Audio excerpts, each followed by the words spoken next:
Here we are, Will Bee again. I wanted to say one thing about wintering. How should I winter? Go back with this configuration like we talked about. It allows you to get on the sides. It allows you to tip up and look at the bottoms. If you don't look at the bottoms, you don't know anything. If there are bees there, there are bees there. If there aren't, they're up there deeper. Sometimes we'll even get a flashlight, shine up there, and just see how big the cluster is when it's cooler.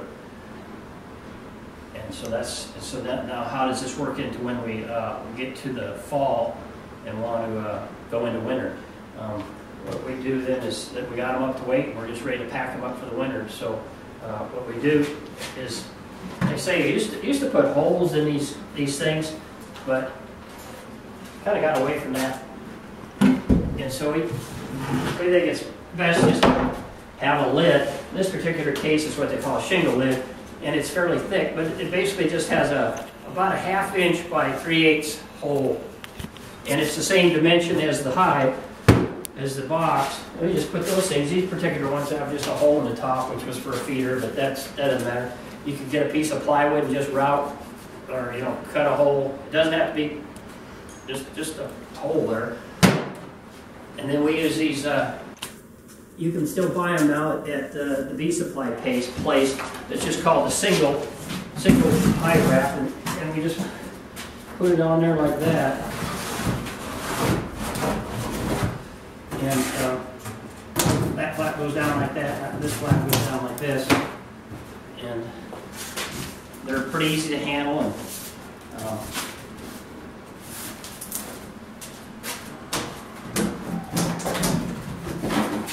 we like this one better than the one that would go over a lid, over your standard lid, 22 inches or whatever.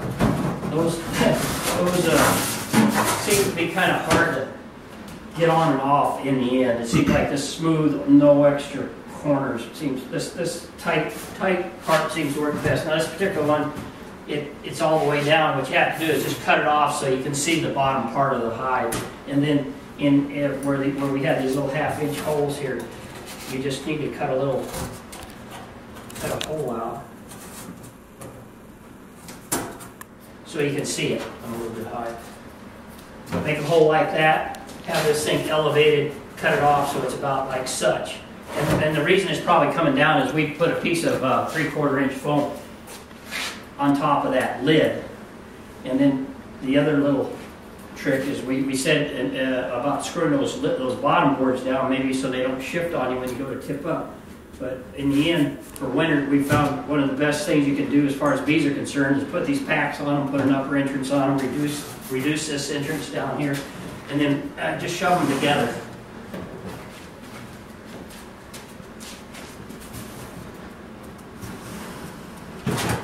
So they'd sit sort of like that, and then to hold these things down, you just put a brick on top of them. I assume you put a brick on it most of the time anyway. And that allows you to do a little bit too. Is that being together just seems to help.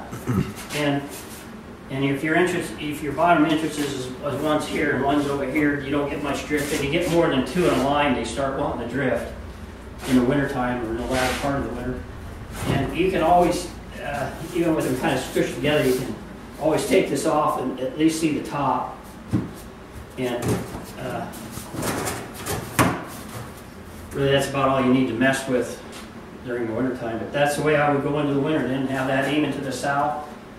Get yourself some of these black cardboard cartons, cut it off wherever you have to, reduce your entrance, and leave them up on that pallet. That really doesn't seem to matter. It gets them up in the air where they're a little easier to work on, and the mice don't get underneath them so bad. And the skunks aren't continually chasing the mice underneath those bottom boards. So, good luck.